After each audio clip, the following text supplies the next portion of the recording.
me home. I am indeed April Barrett, and I am the extremely proud and humble president of SEIU, representing 2 million workers who keep this country running in our hospitals, in our schools, in our airports, and in our city halls, like that one right across the street. I want you all to take a second. Take a look around you. Because this is what power looks like.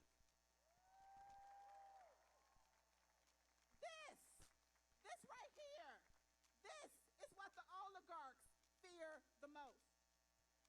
They fear us. They feel people coming together across every line they have drawn to divide us. I want to thank Senator Sanders and Congresswoman Ocasio-Cortez, fighters who have been, they are not new to this, they are fighters who have been calling out the billionaire class. Thank you to all of the elected officials and leaders standing on this stage today and all across the country for choosing people over profits. And most of all, thank you, each and every one of you. Thank you. You are the reason we are going to win. The great Ida B. Wells once said, "The way to right wrongs is to turn the light of truth upon them." So I'm going to let this little light of mine shine. Can we do that? Because when billionaires can buy elections while workers can't pay the rent, that's corruption. When corporations make record profits while communities go hungry, that is exploitation. When the Supreme Court strips away union rights while handing power to the wealthy, that is tyranny. Corruption in our politics, exploitation of our labor, and tyranny in our courts. Y'all, these are not separate issues. They are symptoms of diseases. And those diseases, corporate greed, racism, and white supremacy. And today, these diseases have metastasized into a cancer that is infecting our democracy. And we know what that cancer is. It is oligarchy. And we're not going to sugarcoat it. We're not going to whitewash it. We're not going to tiptoe around it. We are going to confront it, and we're going to take it head on. So let's talk about what that confrontation looks like. What's happening right here in the beautiful state of California. Just this week, Uber and Lyft drivers rallied in our state capitol up in Sacramento. Yeah. They are demanding their right to unionize under Assembly Bill 1340. These workers have been denied their rights and their dignity for far too long, for more than a decade. They have been kept powerless under the lie of independent contracting. You all remember Prop 22 from a few years ago? You remember that? The tech giants spent $200 million to lock in exploitation.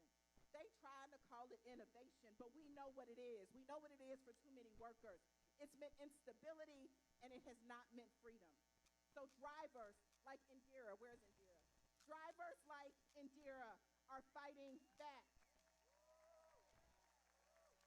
And Indira and over 40,000 of her co-workers, drivers across California, have already signed up, ready to join SEIU, California Gig Workers Union. Because they know the truth. They know the truth that this ish, I'm going to try not to cuss. They know that this ish, it ain't new. It's just the same exploitation. You all, a few weeks ago, I returned from Selma, Alabama, where I spent time on the Edmund Pettus Bridge. Sacred ground in our fight for justice. It was the 60th anniversary of Bloody Sunday. And standing on that bridge, it was really clear to me we are still fighting the same fight. The same forces that met those civil rights marchers on that bridge with batons, they're now in boardrooms. And instead of batons, they are yielding algorithms. And they are signing executive orders. Different tactics, but the same old oppression. And in Alabama, in Montgomery, at the legacy sites, I saw the through line, y'all. The through line from the transatlantic slave trade through mass incarceration to the shit show that is happening right now in our country. And that through line is the same. It is dividing us by race to control us by class. I'm going to say it again. They are dividing us by race to control us by class. So no, hell no. We cannot talk about economic justice without talking about racial justice. The powerful have always used race and class together because they need both to maintain their control. And if the rules are rigged to keep us divided and down, then what do we have to do, y'all? We only got one job. It is to change the damn rules. Because here's the thing. When 3 Americans hold more wealth than half the country, 3 of them, just 3 Americans hold wealth in more than half the country, it's time to change the damn rules. When Amazon pays zero in federal taxes while warehouse workers skip meals, it's time. And changing the damn rules is about single parents who don't have to work 3 jobs to survive. Changing the damn rules so no one has to choose between medicine and food. Changing the damn rules, so hear me, so no one has to live in the shadows. Changing the damn rules so that our democracy responds to the people and not the wealthy few. So anybody here want to roll with me? Anybody here want to get grimy with me? Anybody here want to change the damn rules with me? So here is what we're going to do. The first thing we're going to do is we're going to organize. One conversation at a time. One workplace at a time. One community at a time. Building solidarity where we've been told we have nothing in common, and they're giving me the whoop whoop, so I'm going to make this quick. The second thing we got to do is we got to mobilize. Y'all, we got to show up. We got to keep showing up like you're doing here today. We got to vote. And we got to not just protest. We have to disrupt. We must do what we have to do because our lives depend on it. The third thing we got to do, and this is an important one, we must exercise our power. Exercise our power. Because though they try to act like we don't have it, we know that we do. We got to own the fact that we do have power. And when we use it collectively with one another, transformation happens. It happens in our workplaces, it happens in our community, it happens in our economy, and it damn sure happens in our democracy. Because when we organize, when we mobilize, when we exercise our power, the people united will never, ever be defeated. So I know what the cynics say. This fight is too big. The system is too strong. They say said to the Flint factory workers in the 30s that they couldn't do it. They changed the rules. They said it to sanitation workers in Memphis in the 60s, and they did it. They changed the damn rules. They told it to farm workers in Delano, and you changed the damn rules. We are going to change the damn rules.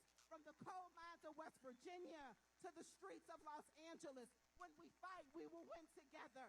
The oligarchs want us divided. They want us to give up. But standing here today, I know this. We are stronger than their greed. We are more powerful than their corruption and more enduring than their tyranny. Let's rise up, Los Angeles. Let's lock arms, Los Angeles. Let's change the damn rules. Let us get free, and let's go get it together. I love you.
There's a rainbow of color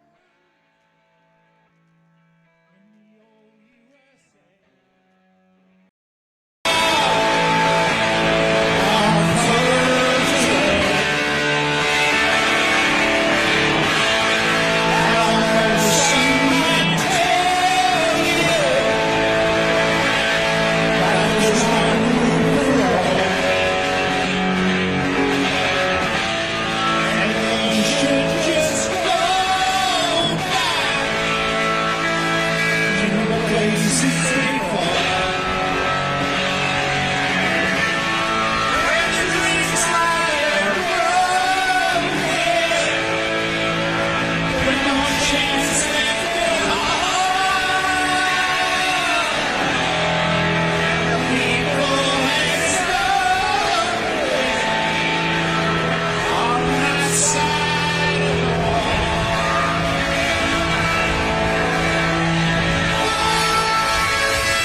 This I can tell you,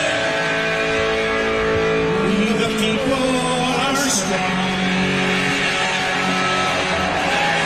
And we know that our brothers and our sisters in song will always stand with us. And we'll always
Take America back! Take America back! Take America back!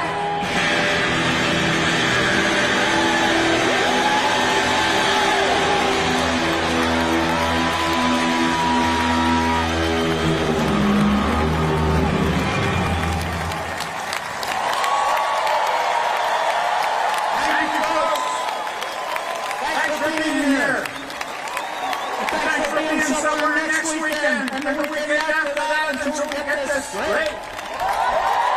Just keep coming back, people. Right now, we go to OAC. Alexandria Ocasio-Cortez.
To be here today. Thank you, thank you, thank you, thank you. And quickly, I'd love to also thank some of our excellent members of Congress who have joined us here today. We've got Judy Chu, Nanette Barragan, Gil Cisneros, Jimmy Gomez, Cindy Calder-Dove, Luz Rivas. Of course, you also heard from Pramila Jayapal and Rohana earlier today. Thank you so much. My name is Alexandria, and some of you may know me as AOC. And from the bottom of my heart, thank you for welcoming me to Los Angeles. And also, happy Passover to all of our friends celebrating this weekend. Thank you. You know, we're all here together because we share in the frustration and heartache that comes from watching those in power actively tear down or refuse to fight for everyday working Americans like us. And we are here together because an extreme concentration of power, greed, and corruption is taking over this country like never before. Oligarchy in America. And we must acknowledge the terrifying moment that we are in right now. And that what we are hearing and seeing is in fact happening. We are watching our neighbors, students, and friends being fired, targeted, and disappeared. It is real. People we love are being targeted and harassed for being trans or queer. Our co-workers, U.S. citizens and immigrants alike are being disappeared off the street by men in vans with no uniform. Educators are being fired for teaching American history accurately, and activists are being detained with no charge or evidence for your First Amendment rights, especially when they they use them for Palestinians. In fact, the Trump administration admits that it has jailed Mahmoud Khalil, a young husband and father from New York, without any evidence or charge of a crime. The Trump administration admits that they have thrown Mahmoud in a cell thousands of miles away because he attended a protest and are detaining him for the content of his speech and nothing more. In fact, Donald Trump's detention of someone like Mahmoud Khalil for his speech is anti-American. And we demand his release along with the release of Rumeysa Akhtar, who is also jailing for writing an op-ed in her school paper. And we demand their release because we, Los Angeles, we do have power in this moment. All of us do, and everyday people do. In fact, you all showed that this week, LA. A few days ago, ICE officials attempted to enter two LA USC schools to target kids. They lied to school officials and claimed that they had parent permission to get to these children when they didn't. But it wasn't just a lawyer or a judge that said no. It started with everyday people, school staff, and employees who spoke up when they thought something was off. And it was the teachers and principals that stood strong and said no to protect their kids when it would have been easier to say yes out of fear. You defended them, LA, because it will never be just institutions and officials alone that uphold our democracy. It will always be the people, the masses, who refuse to comply with authoritarian regimes, who are the last and strongest defense of our country and our freedoms. Because we know, Los Angeles, that a better world is possible, and we are willing to do something about it. But to get there, we need to be honest about how we got to this place. Because this moment did not come out of nowhere. It has been a long time coming. The destruction of our rights and democracy is directly tied to the growing and extreme wealth inequality that has been building for years in America.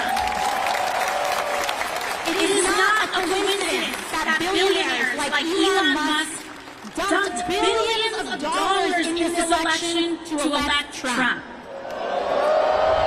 And I'll tell you, he sure as hell doesn't do that out of charity. For years, we have known that our political system has slowly but surely become dominated by big money and billionaires. Time after time, we have seen and experienced how our government and laws are more responsive to lobbyists than to the will of everyday people. And we also know that the agenda of dark money to keep wages low and to loot our public goods to give to the rich is deeply unpopular with people of all backgrounds, all parties, and all places. Look at what Republicans have been quietly doing in Congress. They have been voting just this week to hundreds of billions of dollars for Medicaid and veterans benefits and Social Security, so they can take that money and give it to the billionaires who elected them in the form of tax cuts and sweetheart government contracts to companies like SpaceX. And you know who voted for that from California, by the way? David Valadao of California's 22nd, Young Kim of California's 40th, and Kim Carver of California's 41st. They know that that's not what you want. They know that it is deeply unpopular. They know that it hurts you. But they are not here to serve us. They are here to serve themselves, billions who have paid them, oligarchy. And we know that the only chance they have to get away with such an unpopular agenda, to get away with stealing in plain view, is to sow deep divisions among us along lines of race, identity, and culture, to keep us fighting and distracted. This has been the big money playbook, not just now, but for decades. And that is why Donald Trump is not an aberration. He is the logical, inevitable conclusion of an American political system dominated by corporate and dark money.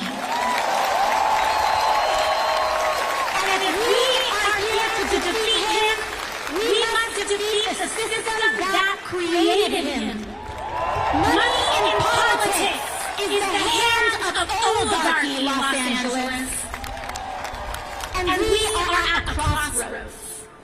We can either have extreme wealth inequality with the toxic division and corruption that it requires to survive, or we can have a fair economy that guarantees health care to all for working people, along with the democracy and freedoms that uphold it.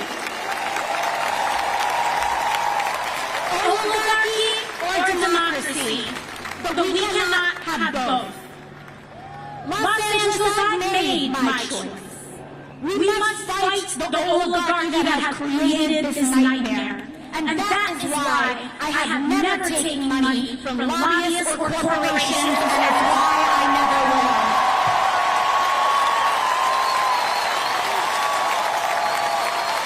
You know, when I first got to Congress, I was genuinely shocked by how this place worked.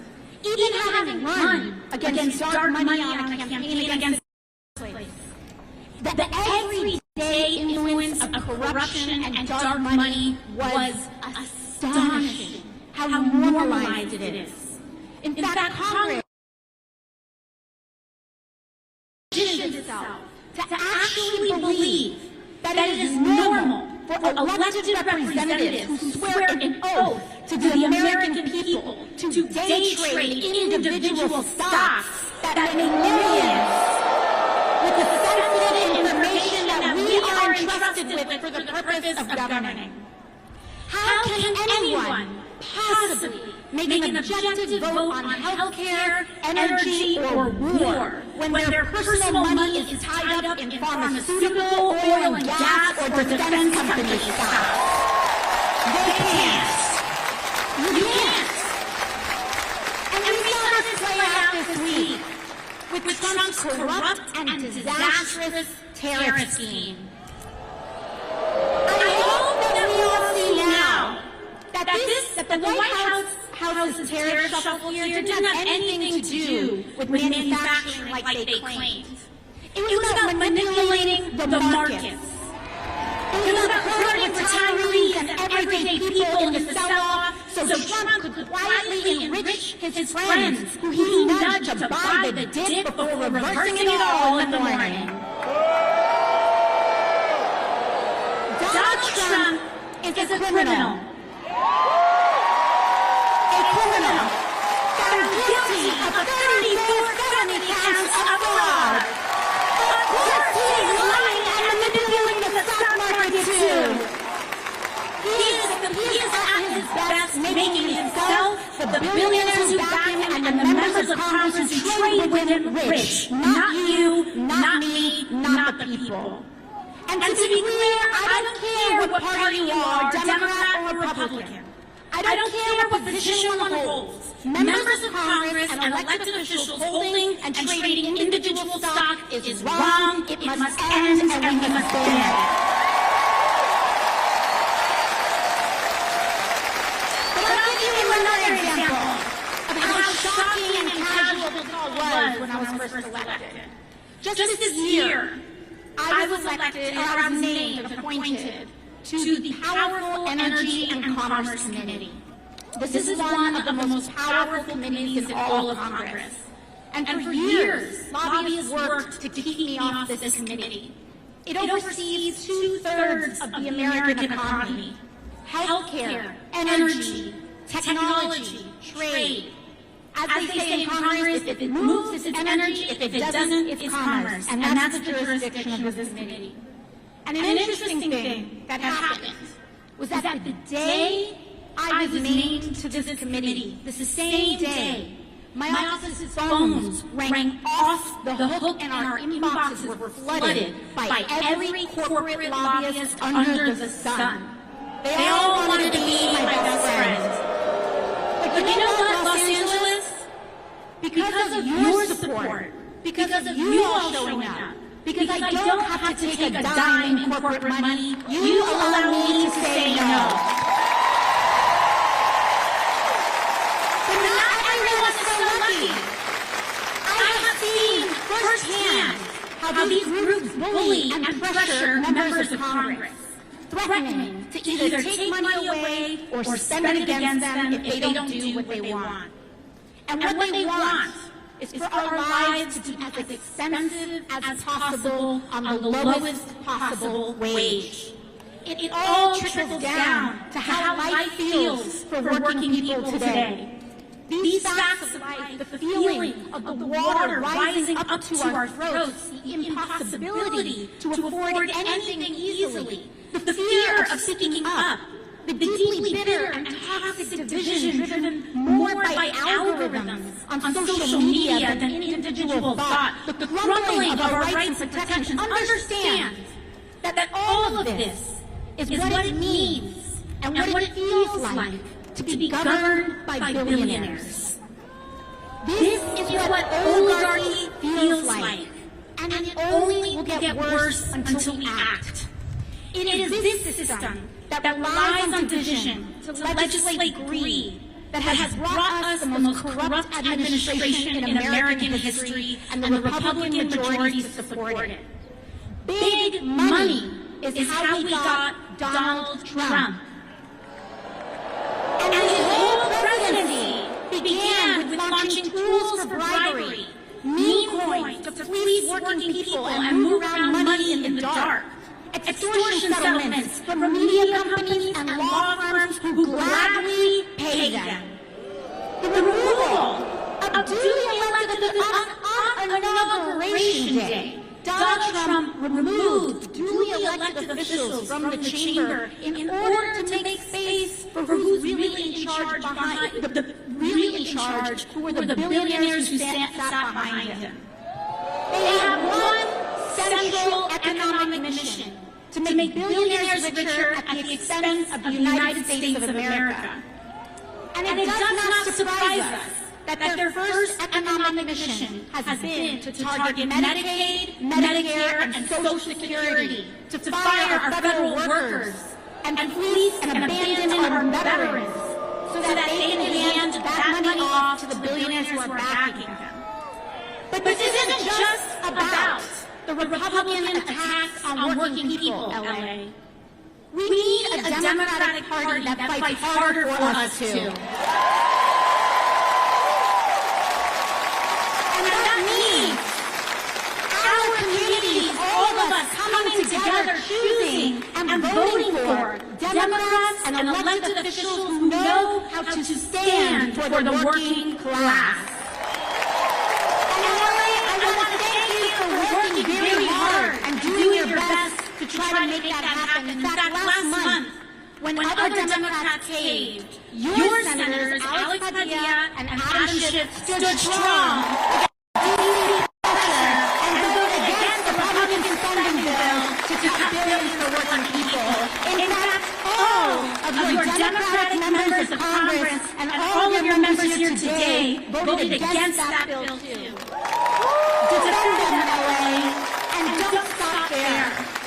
I want you to look at every level of office around and support Democrats who actually fight, because those are the ones who can actually defeat Republicans.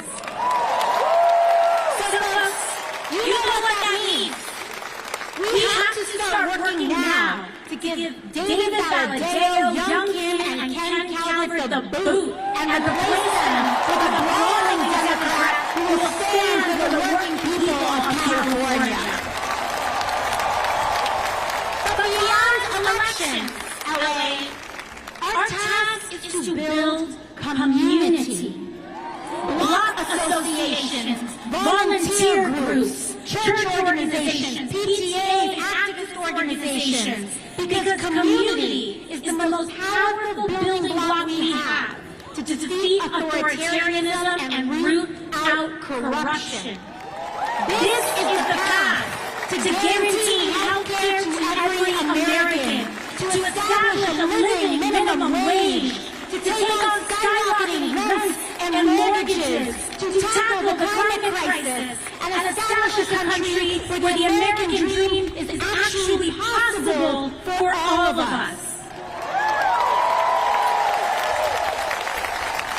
I come from a working-class family.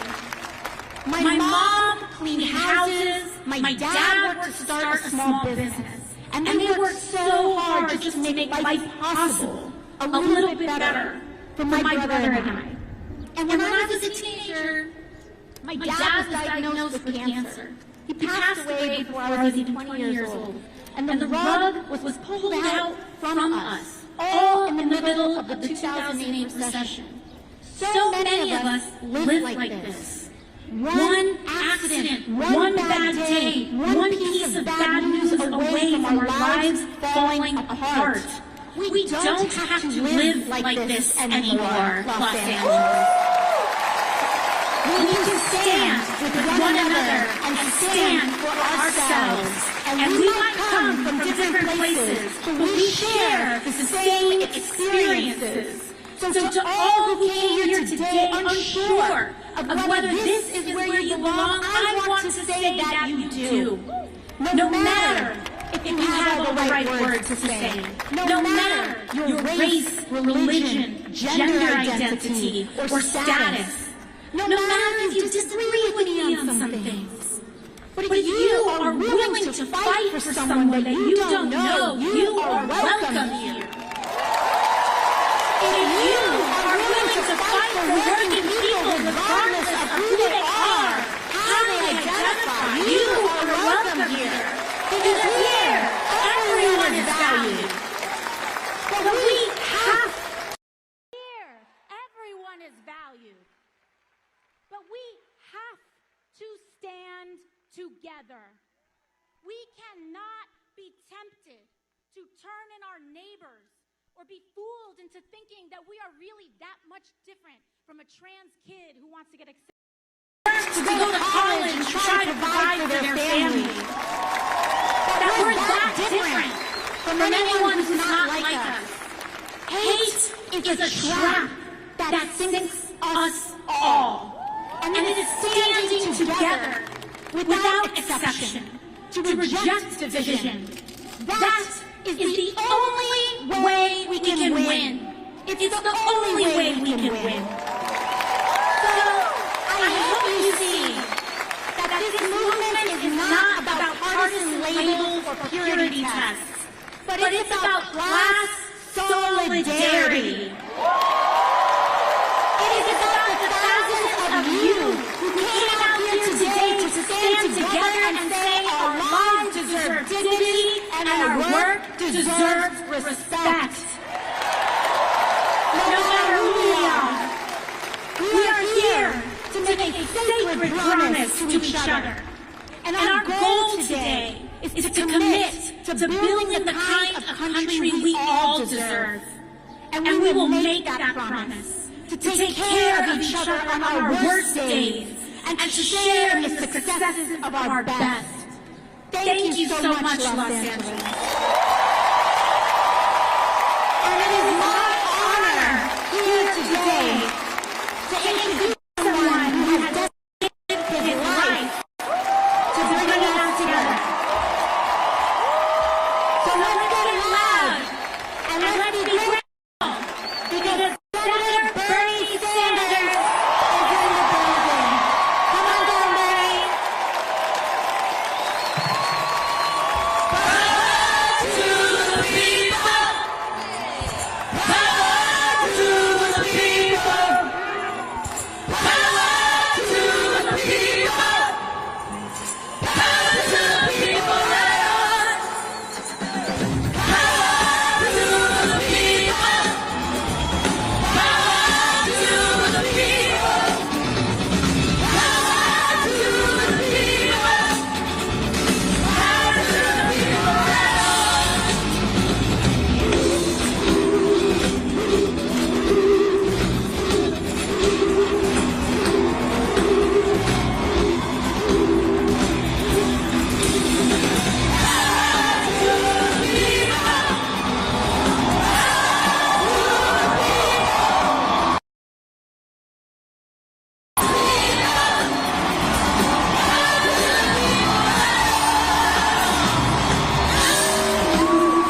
our brothers and sisters in the trade union movement for the year.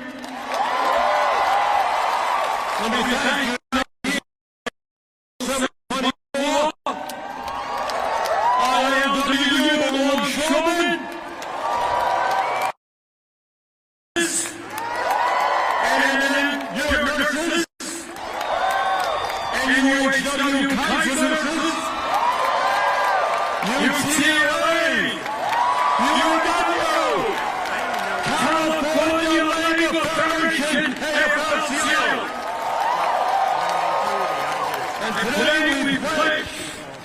with our brothers and sisters in the trade union movement, we are going to grow the movement. Millions of workers want to join unions because they know they're going to get better wages, better benefits, better working conditions. Let's do it.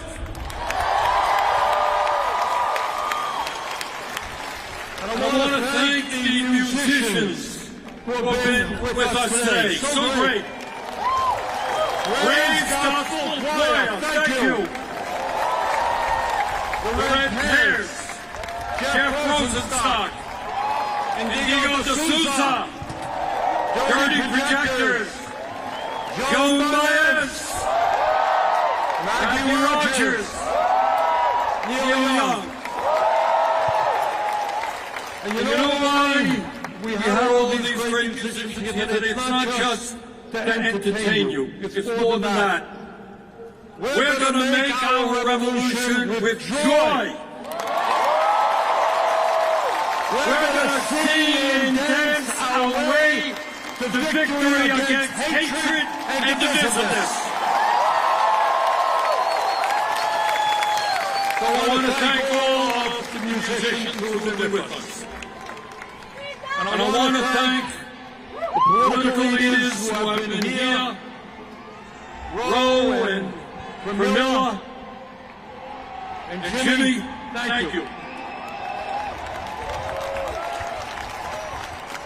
And mostly I want to thank all of you. I want to tell you something. You are making Donald Trump. We need a medic. Okay.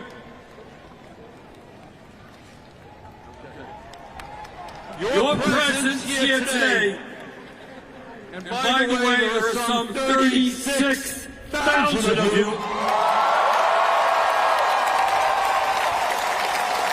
the largest rally that we have ever had.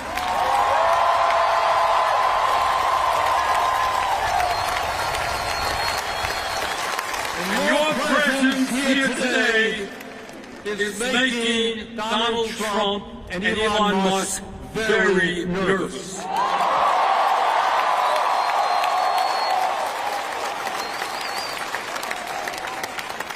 Last time we did a rally in Denver, a little bit smaller than this. Thank you, LA. Elon Musk announced everybody at the rally, most of the people were paid organizers. Anybody here get paid to come today? And Donald Trump, very envious of sizes, he said, well, Bernie has rallies of 2,000 or 3,000 people, can't compete with Trump. He lied. So I invite the President to come to LA. Tell the people here why you think it's a great idea to cut Medicaid and nutrition and health care so you can give tax breaks to billionaires. The people of LA would love to hear that.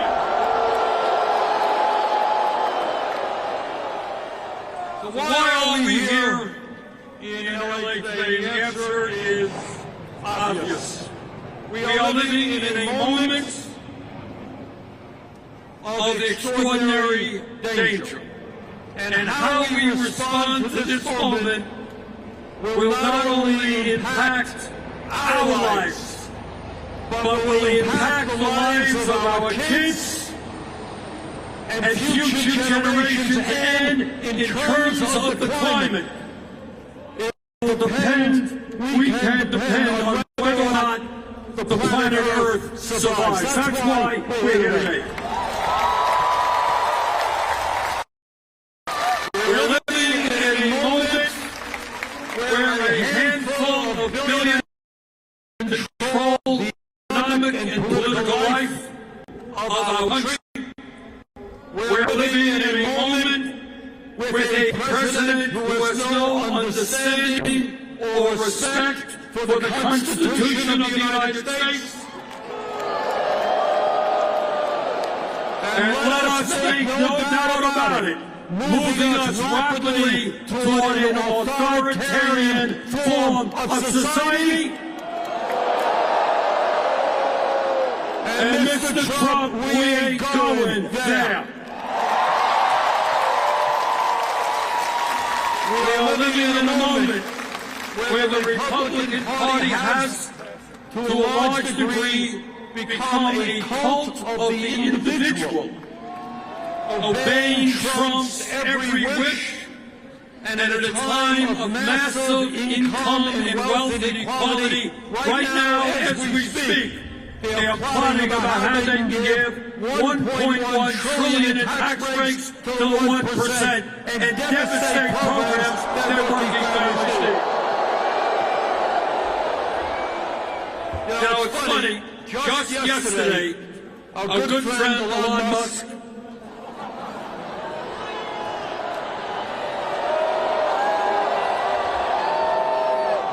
Mr. Musk sent out a tweet. And in essence, he said, you know, Bernie Sanders has been talking about the growth of oligarchy year after year after year. Well, Elon, you're damn right. That's what I've been talking about.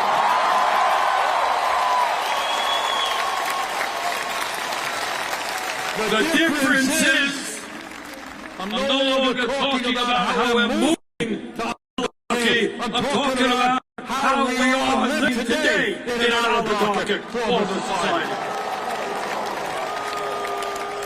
3 months ago, when standing right behind them during his inauguration were the 3 wealthiest people in this country, Mr. Musk, Mr. Bezos, and Mr. Zuckerberg. And right behind them were 13 other billionaires who Trump had nominated to head up major federal agencies. And that, brothers and sisters, is what oligarchy is all about. You know, lately, given what's happening in America, I've been remembering the history lessons that I learned when I was in the 6th grade. And I remember, I think many of you will recall, you think about your education, you'll remember hearing about Abraham Lincoln on the fields of Gettysburg in 1863. And that was just a few days after 20,000 Union soldiers had either died or been wounded fighting against the nightmare of slavery. And Lincoln looked out on that field, and this is what he said, you all remember. He said, quote, we here highly resolve that these dead shall not have died in vain, that this nation under God shall have a new birth of freedom, and that government of the people, by the people, for the people, shall not perish from the earth.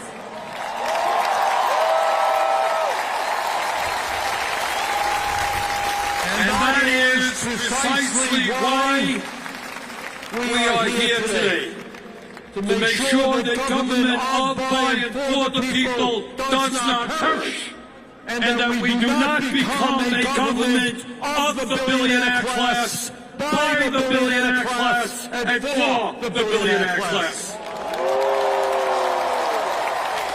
The American people do not want the richest guy on earth running all over Washington, D.C., decimating the Social Security Administration, making it harder for the rich and earner, making it harder for old people with disabilities to get the benefits that they paid into. Proposing to lay off 83,000 workers at the Veterans Administration, denying the health care that the men and women who put their lives on the line to defend us deserve, slashing the Department of Education, decimating USAID,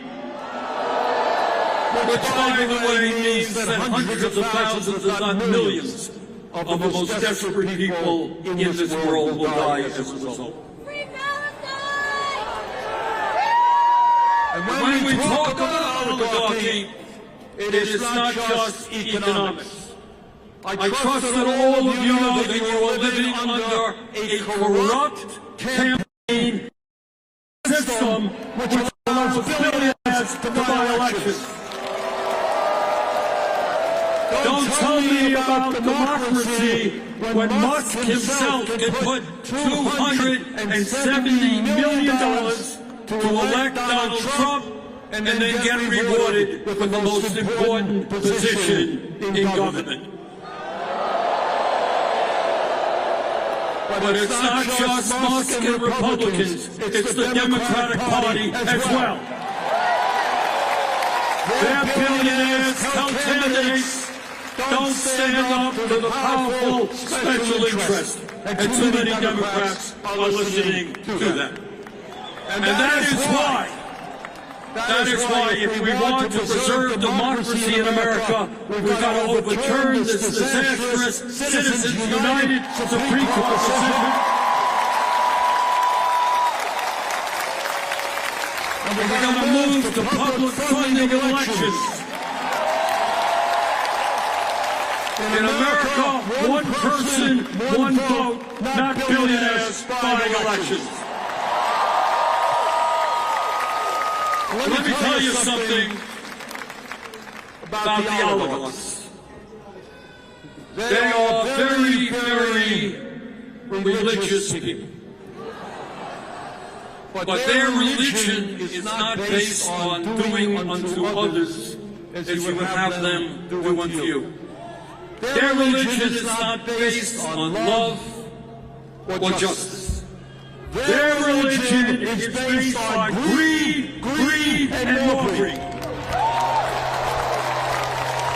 All over this country, in Vermont, California, all over this country, we have a serious problem with drug addiction, with alcoholism, with other forms of addiction.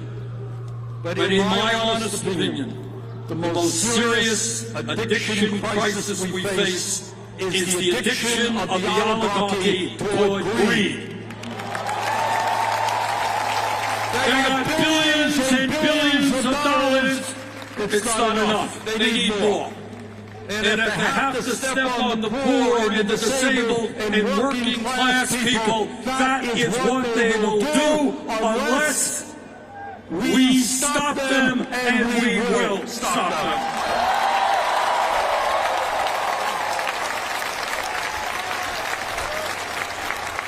But it's not just oligarchy we are fighting. We're fighting EMC,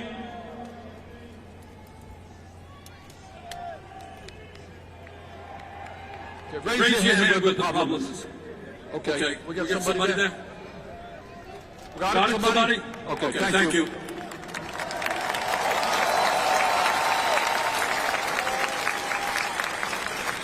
But it's not just oligarchy we are fighting. We're fighting a president who undermines our Constitution every day and threatens our freedom of speech and assembly, and whose agents are rounding up innocent people off the streets, putting them in unlocked vans and throwing them in detention centers. That is what happens in dictatorships, not democracies. And we're going to stop that outrageous action on the part of the president. You know, our founding fathers of this country were no dummies. They wrote a constitution and established a form of government with a separation of powers. Remember reading all about that? You got a legislative body, Congress, you got an executive branch, president, you got a judiciary, federal courts. And they wrote that document because they had just fought a brutal war against the autocratic King of England. And what they understood as they were forming this new country, that they never wanted to see a nation where one person had unlimited power. Well, Trump wants that power. We are not giving it to him.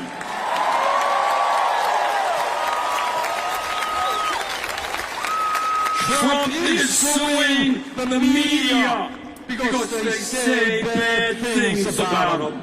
Oh, how horrible is that? He is suing ABC, CBS, Senator, the Point Register. His FCC is investigating NPR and PBS. He loves the media when they fawn over him, but he can't take criticism. This from a guy who has made full comments about his opponents. Hey, Mr. President, if you can't take criticism, get out of politics. That's what democracy is about.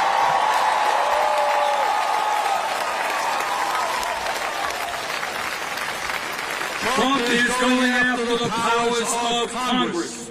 He is illegally abolishing agencies that Congress is holding funding that Congress has appropriated. He is establishing tariffs that he has no legal right to do. But it's not just the media and Congress that he's trying to intimidate. In an absolutely outrageous way, he is going after the judiciary. His view is if a decision comes down from a judge that you don't like, you try to get rid of that judge and impeach him or her. He is going after law firms that have opposed him and his interests in the past, and disgracefully, a number of these law firms have caved in. He is going after universities. You know, the function of the university, school of higher education, is to pursue the truth, not the authoritarian president to protect the veterans again.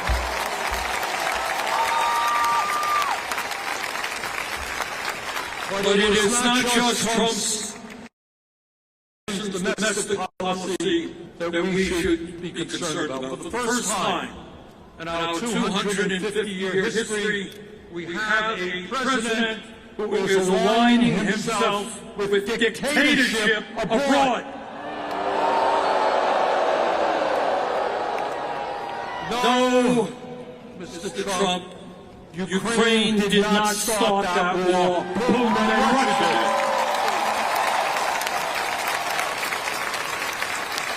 We must lead the world in supporting democracies, not supporting Putin and dictatorships. So let me tell you something else. Trump wants over $8 billion more to go to Netanyahu's war machine.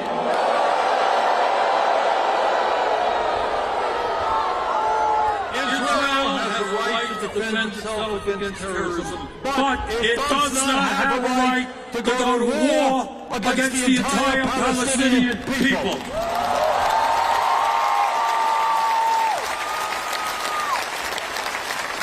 It does not have the right to kill 50,000 people, injure over 100,000, and destroy the entire infrastructure.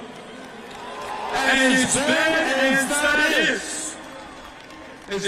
as that is, Trump wants to expel the 2.2 million people in Gaza in order to create a playground for his billionaire friends.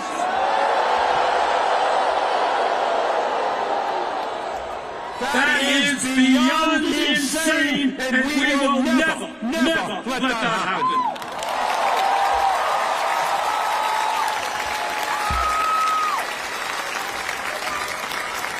Brothers and sisters, not just oligarchy and authoritarianism. Our job right now, at a time when the very richest people in America are becoming phenomenally richer, our job is to create an economy that works for all of us, not just the people on top.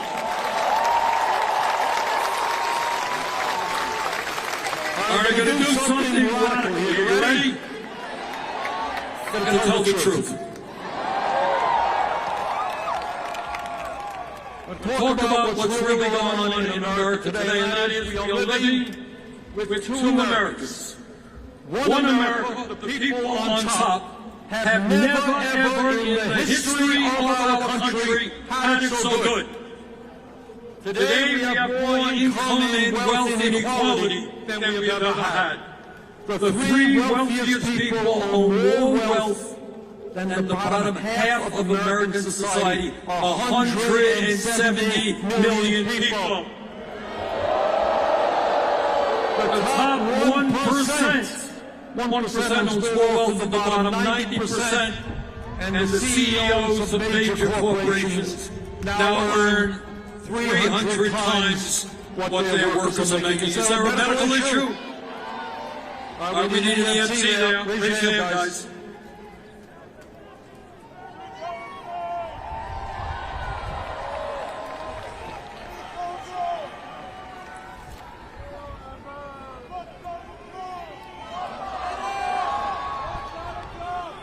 But it's not just income and wealth inequality. We have more concentration of ownership today than we have ever had. We have a handful of corporations owning sector and sector of our economy. So that is one America. People on top doing phenomenally well. Let me tell you about the other America that you know very, very well. And that is that 60% of our people are living paycheck to paycheck. Anybody here living paycheck to paycheck? I grew up like Donald Trump. I grew up in a family that live paycheck to paycheck, so I know a little bit about that. And the result of living paycheck to paycheck is such, if you can believe it, that working class people in America die 7 years earlier than the rich. All right, I can ask you a question. Why is that? All right, you got it. The answer is stress. If you got to worry every single day how you're going to feed your kids, how you're going to pay the rent, how you're going to make sure that your car doesn't break down so you can get to work, how you're going to afford to provide for your kid when your kid gets sick and needs to go to the doctor, how you have to work when your schedule is changed every day and you have a boss that doesn't care about you. When you live under those conditions day after day, year after year, it eats away at your body, it eats away in your mind. We need to create an economy where all of our people can live out their life expectancy in the way that they should.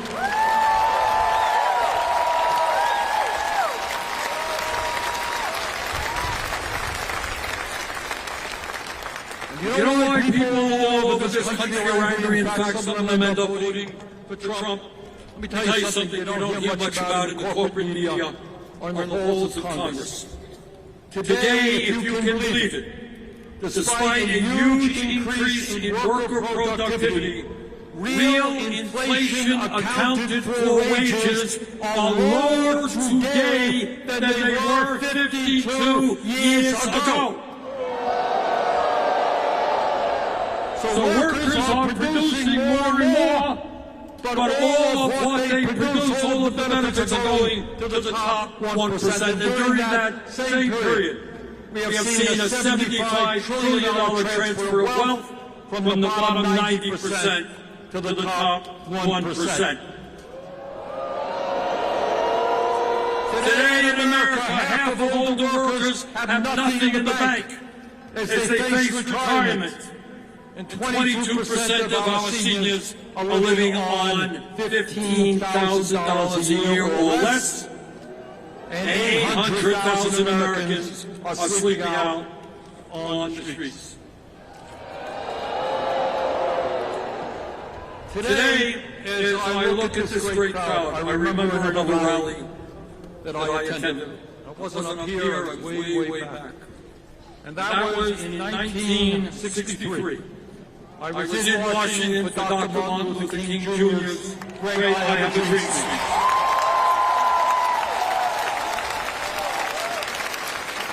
And the truth is, while many problems remain, we should be proud that we have made significant progress in fighting racism. And I can remember several decades ago that in the United States Senate, there were all of 2 women, virtually no women governors, no very few women in the House. Hundreds of women died every year because they could not access legal abortions.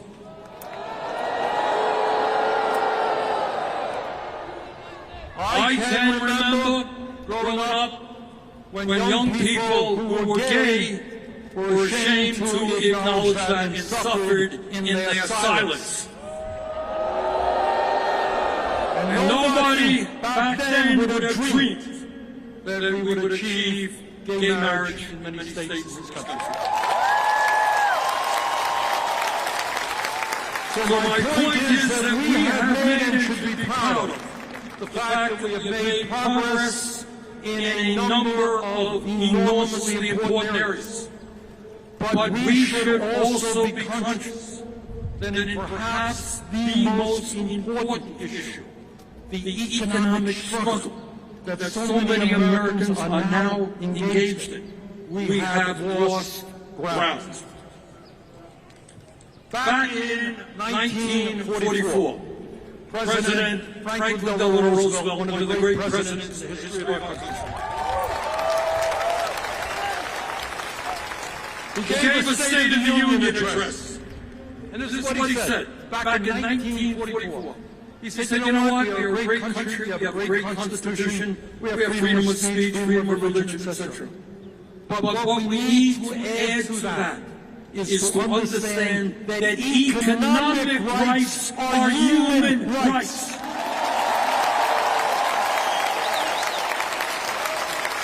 That if you can't afford to go to a doctor, it doesn't really matter about voting. If you can't afford to feed your kids, freedom of assembly doesn't matter that much. He said economic rights are human rights. So today, in the year 2025, we have got to pick up that banner. Economic rights are human rights. Every single person is entitled.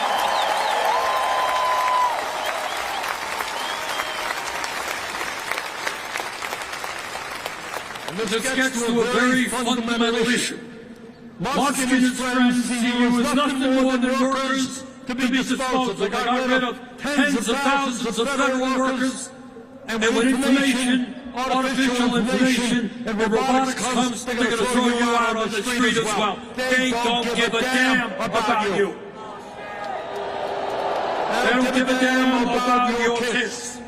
And what we are going to do is say, sorry, we are human beings. And we are entitled to certain fundamental economic rights. So no, we are not going to give more tax breaks to billionaires. We're going to demand that they start paying their fair share of taxes.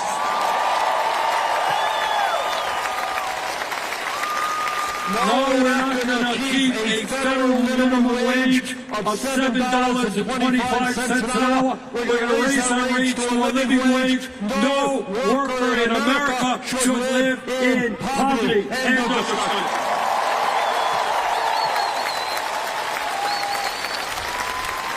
And we're going to pass the PRO Act to make sure that employers cannot act illegally when workers are trying to form unions. We're going to grow the trade union movement.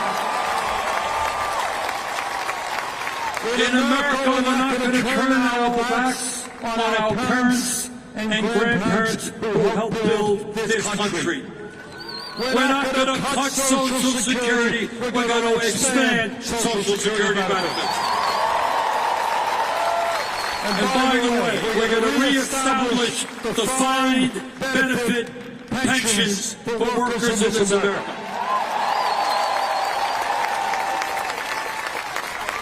Instead of making massive cuts to Medicaid, we must do what every other major country on earth does. It ain't radical. Healthcare is a human right. We're going to guarantee healthcare for all.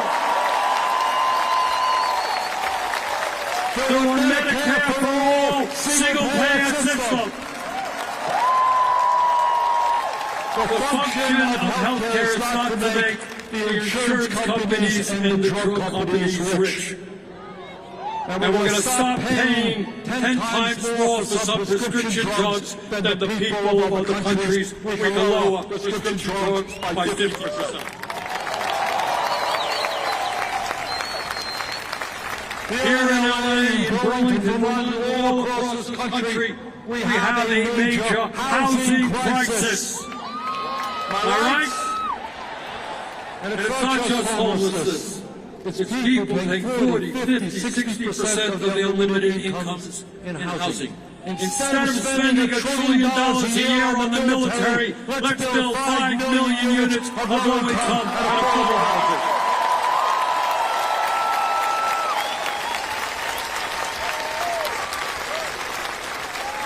Brothers and sisters, we live in a competitive global economy.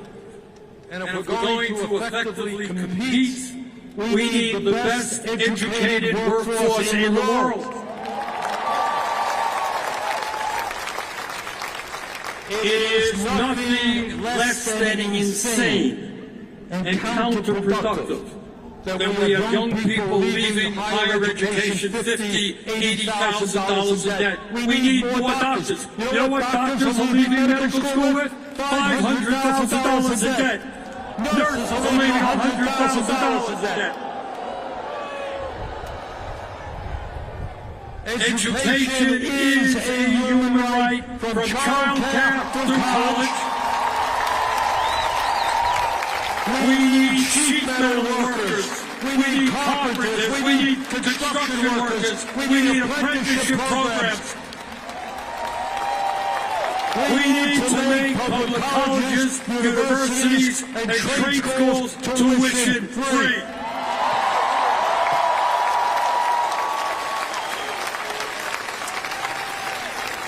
Donald Trump thinks that climate change is a quote-unquote hoax originating in China. This state, California, has gone through enough pain to know that climate change is not a hoax. It is an existential threat to this state, Vermont, the whole country, and the whole world. Instead of appeasing the fossil fuel industry who are lying and destroying our planet, we're going to transform our energy system and lead the world into sustainable energy and energy efficiency. And we create millions of good-paying jobs as we do that. Look, I don't have to tell anyone here that this is a difficult moment in the modern history of our country. We've never gone through anything like this. But this is what I do want to say. Despair is not an option. Giving up and hiding under the covers is not acceptable. The stakes are just too high. And let me tell you, when Donald Trump looks out at this crowd, and they pay attention to this stuff, and Elon Musk does, you are scaring the hell out of them.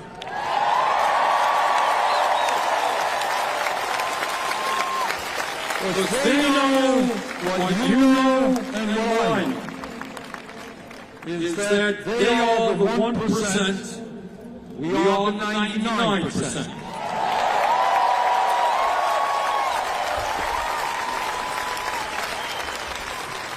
Back in 1857, when abolitionists were working day and night in the nightmare of slavery, this is what Frederick Douglass, you remember Frederick Douglass? Very great abolitionist. Listen closely to what he said, because it is as relevant today as it was back then in the fight against slavery. This is what he said, quote, "Power concedes nothing without a demand.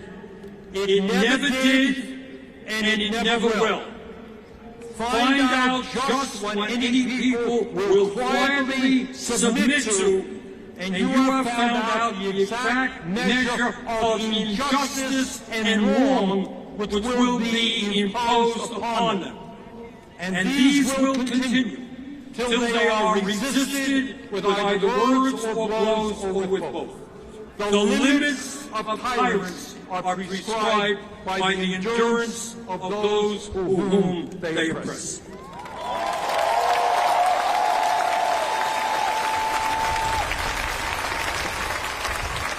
The oligarchy will concede nothing.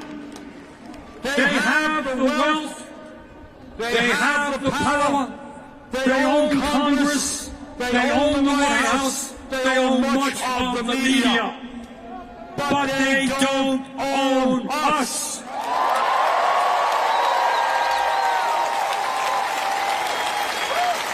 Now, I'm not going to tell you that it's going to be easy. It's not.